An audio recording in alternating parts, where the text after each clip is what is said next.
অনেকেই মনে করেন রামায়ণে মা সীতা বনবাসের সময় এখানে এসে স্নান করতেন।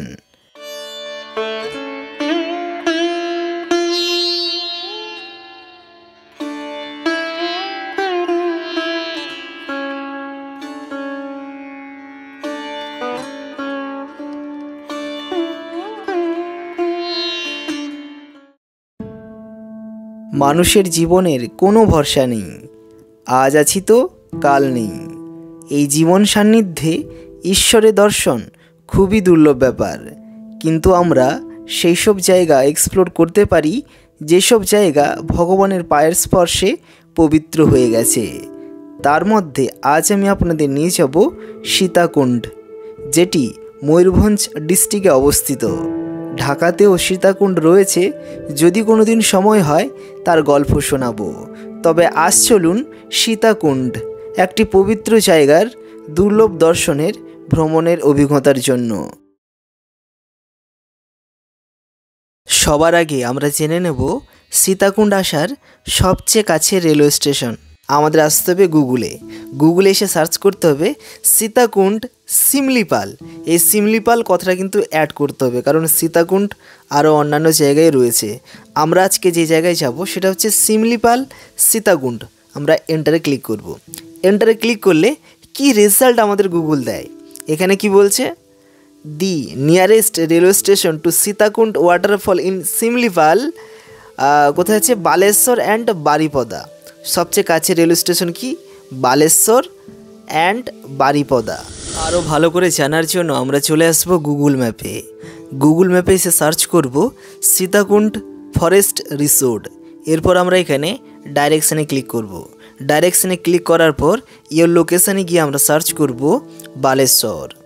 Baleshwar railway station. সীতাকুণ্ড মাত্র 74 কিলোমিটার, মাত্র 74 কিলোমিটার। এরপর আমরা সার্চ করব ইয়োর লোকেশানে বারিপদা রেলওয়ে স্টেশন।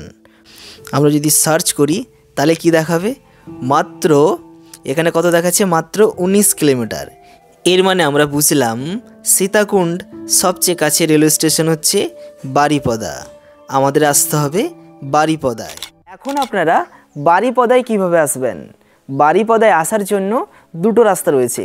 প্রথমত আপনারা ট্রেনে করে আসতে পারেন, দ্বিতীয়ত আপনারা বাসে করে আসতে পারেন, নয়তো আপনারা প্রাইভেট কারেও আসতে পারেন। কলকাতা থেকে যদি আপনারা আসতে চান তাহলে আপনারা কিভাবে আসবেন, ট্রেনের কথাটা আমি একটু পর বলছি। যদি আপনারা বাসে করে আসতে চান তাহলে আপনারা প্রথমে দীঘা চলে আসুন। দীঘা আসার জন্য হাওড়া কিংবা শিয়ালদা স্টেশন থেকে অনেক আপনারা বাস পেয়ে যাবেন। দীঘা এসে আপনারা দীঘা বর্ডারে চলে আসবেন। দীঘা বর্ডার থেকে বারিপদা, সেখানেও আপনারা অনেক বাস পেয়ে যাবেন। 5 ঘন্টা মতো লাগবে, আপনারা কিন্তু বারিপদায় পৌঁছে যাবেন। এবার কথা হচ্ছে, যদি আপনারা বাই ট্রেনে কলকাতা থেকে আসতে চান তাহলে আপনারা কিভাবে আসবেন? দেখুন, হাওড়া থেকে সরাসরি কোনো ট্রেন নেই, আপনাদের আসতে হবে সাঁতরাগাছি থেকে আপনারা বারিপদা ট্রেন পেয়ে যাবেন।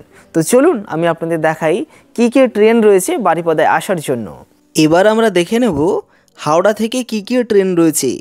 যদি আমরা হাওড়া থেকে পুরী ট্রেন সার্চ করি তাহলে এখানে অনেকগুলো ট্রেন পাবো, কিন্তু এর মধ্য থেকে কোনো ট্রেন বারিপদায় দাঁড়াবে না।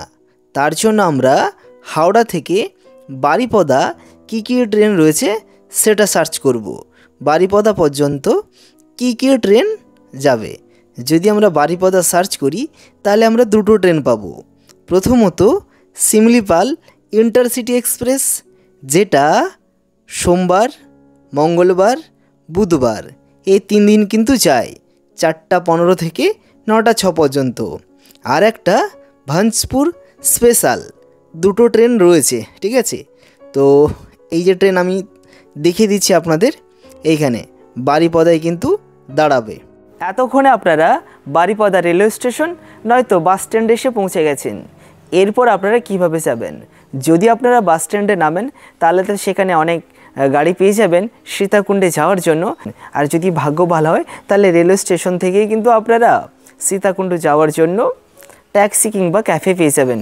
খুব সহজে কিন্তু আপনারা আবার ওখান থেকে রিটার্নও আসতে পারবেন।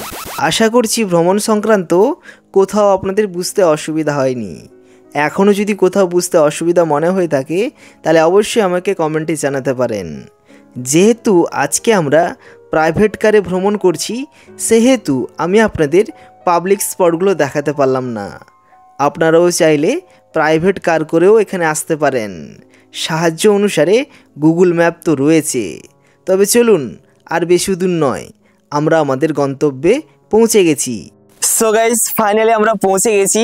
সেই রাত থেকে আমরা বেরিয়েছিলাম, এখন আমরা এসে পৌঁছেছি সীতাকুণ্ড পাহাড়ের কোলে। আমাদের ঠিক পেছনে 1 কিলোমিটার গেলেই কিন্তু সীতাকুণ্ড, যেখানে মা সীতা এসে স্নান করতেন। আমরা সেই জায়গাটা আজকে নিজের চোখে দর্শন করব। তো এখানে আমরা একাধিক সময় ব্যর্থ করব না, সরাসরি চলে যাব ঠিক পেছনের রাস্তা দিয়ে। এই জায়গাটায় কার পার্কিং করা হয়। আমরা আমাদের কার পার্কিং করেছি মাত্র 60 টাকা করে, মানে সরি এক একটা কার 30 টাকা করে। 2025-এর রেট অনুযায়ী আমি কথাটা বললাম।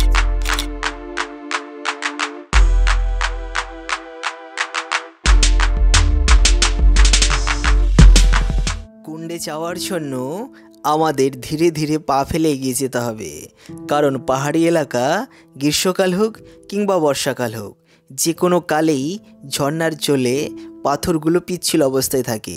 তাই আমাদের সাবধানতার সাথে সামনের দিকে এগিয়ে যেতে হবে।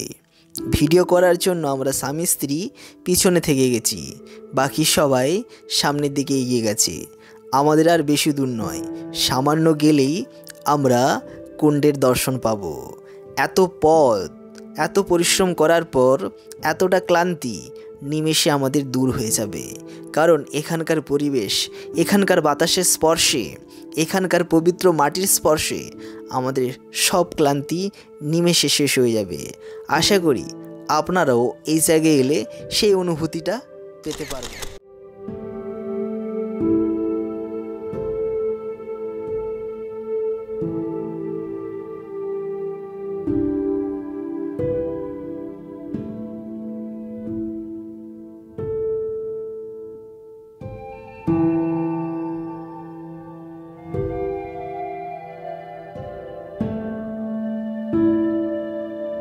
সীতাকুণ্ডে আসবো আর হনুমানজির দর্শন পাবো না, এটা কখনো কল্পনাই করা যায় না।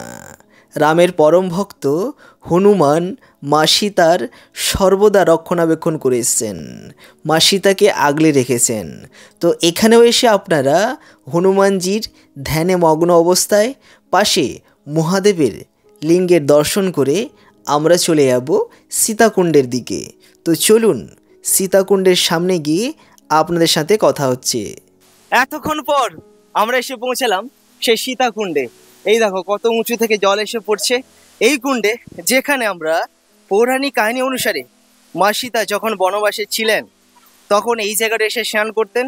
আমরা চক্ষুষ জায়গাটা দেখলাম, তৃপ্তি লাগছে, খুব ভালো লাগছে। ভালো লাগার মতো একটা জায়গায় আমি আরও কাছে যাচ্ছি।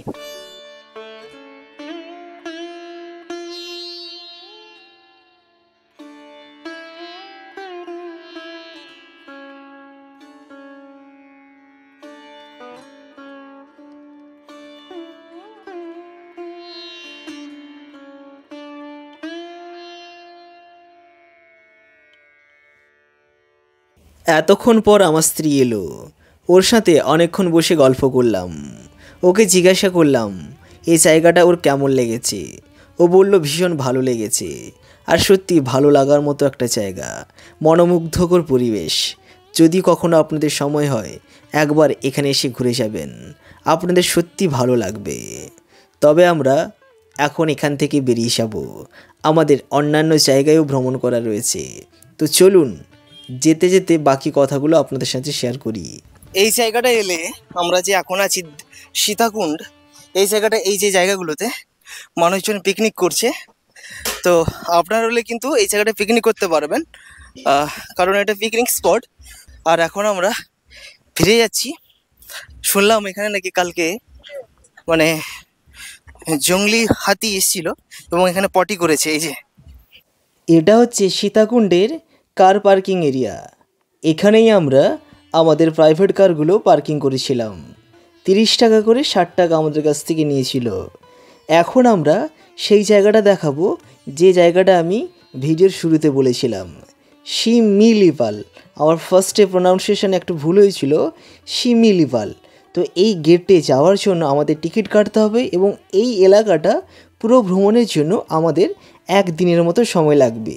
যদি আপনারা এই জায়গার ভ্রমণের অভিজ্ঞতা জানতে চান অবশ্যই আমাকে কমেন্ট করে জানাবেন। আর এখানকার ম্যাপটাও আমি আপনাদের তুলে ধরলাম। আশা করি এই ম্যাপ দেখে আমাদের বুঝতে অনেকটা সুবিধা হবে। এখন আমরা ফিরে যাচ্ছি আমাদের বাসায়, যেখানে আমরা রুমটা নিয়েছি, যেখানে থেকে আমরা বাকি জায়গাগুলো ভ্রমণ করব। এখন আপনারা অনেকেই জানতে চাইবেন সীতাকুণ্ডে এসে আপনারা কোথায় থাকবেন। সত্যি কথা বলতে সীতাকুণ্ডে থাকার ব্যবস্থা সম্পর্কে আমি পুরোপুরিভাবে অজ্ঞাত, কারণ আমরা সীতাকুণ্ডে ছিলাম না, আমরা ছিলাম পঞ্চলিঙ্গেশ্বরে।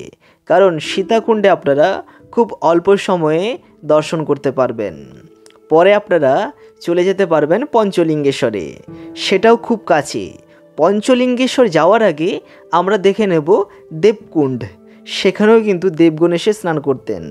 তার জন্য অবশ্যই আপনাদের চ্যানেলটিকে সাবস্ক্রাইব করে পাশে থাকতে হবে। তো চলুন এখন আমরা চলে যাব দেবকুণ্ড ভ্রমণের উদ্দেশ্যে।